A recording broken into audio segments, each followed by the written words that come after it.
Are you alive, Antioch?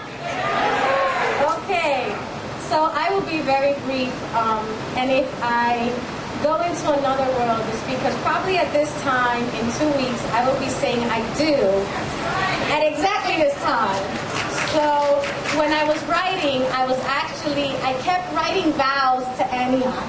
And I kept thinking, oh wait, no, I'm not writing my marriage speech, I'm writing my, So I kept thinking a lot about the legacy of Edith, Bill, and Jim. And I kept thinking a lot about love.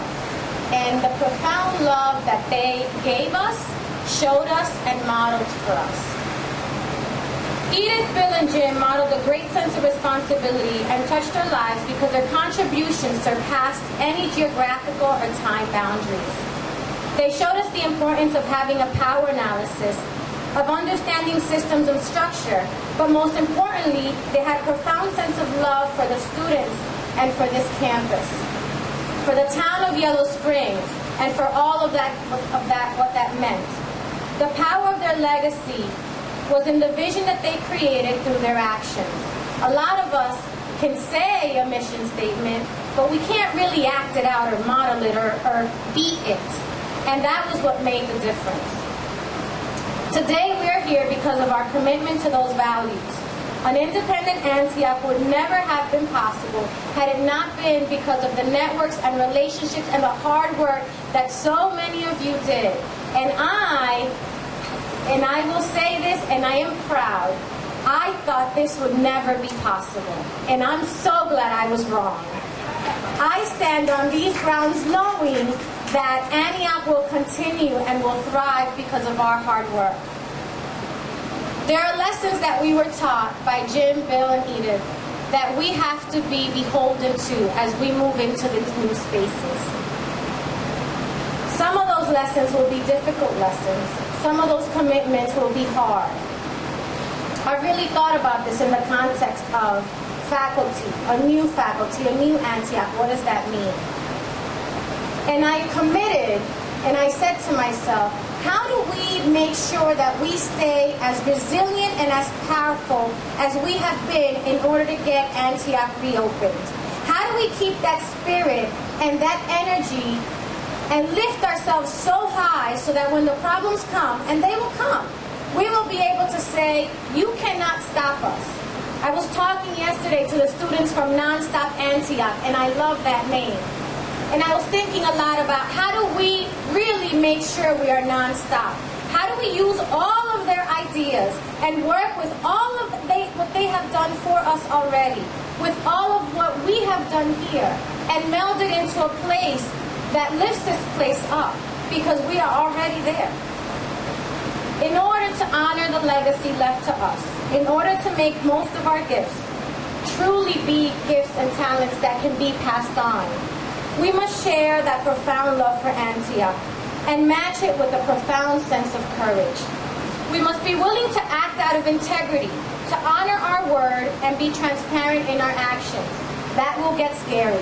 That will be nerve-wracking. That will bring us some anxiety. But we have to be courageous to move past it. We must be committed to use our language in a way that uplifts and nurtures and motivates us, does not fragment us or destroy us. We've already been there. We don't want to go back there. We must be willing to challenge and be challenged. Thank you. We must trust our colleagues and also trust. I have a friend, Molly Schultz. She sat with me we did a lot of CM events together. Some of you remember Molly. And she used to say to me sometimes in meetings, Shadia, is this about your ego or is this really about Antioch and resolving this problem?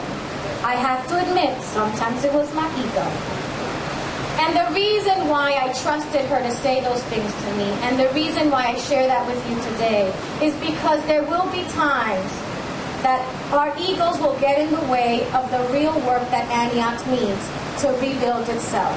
Sometimes our sense of self will be hurt, and we will need a person, thank you Athena, to remind us and hold us accountable. We must be prepared to solve and deal with problems that we don't even know exist. Problems that we have not identified that will challenge us to the core.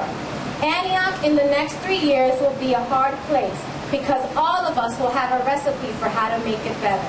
And melding those recipes together will be some exciting times.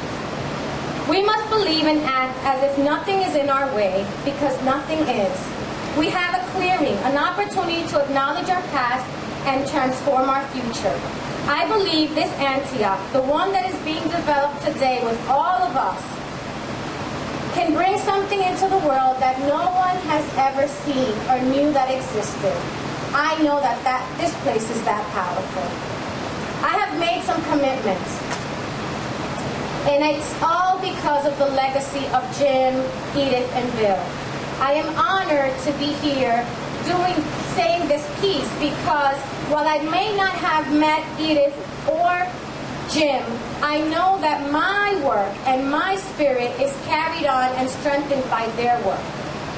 And I decided that, as I'm writing my vows, that I needed to make some commitments before I left today. So I'm going to offer those to you. I offer, of course, always the teacher at heart. And I stand before you today making the following declaration. I, Shadia Alvarez, commit to using my work as an instrument of change.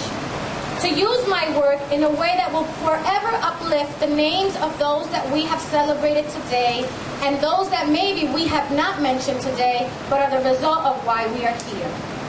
I make a commitment and I stand as evidence of what an Antioch education can conceive if we stay focused on where we want to be. I stand here today because I believe that the collective wisdom of all of us and the consciousness that we bring to the table, the expertise, is what will lift this place up. I stand here today because I know that Jim, Bill, and Edith have given us the training for this journey and that the college that we want to build is already in progress. I know that the place that we are moving forward has never even been seen in our eyes just yet. We have an idea, but we don't even know how great it's going to be because we have not yet stepped into that. We need to get there. I stand here today because I've made a commitment. Some of the students that were here yesterday, I was completely amazed by some of their words, and I was taken back to that time when we were all writing long speeches and signing names and getting petitions.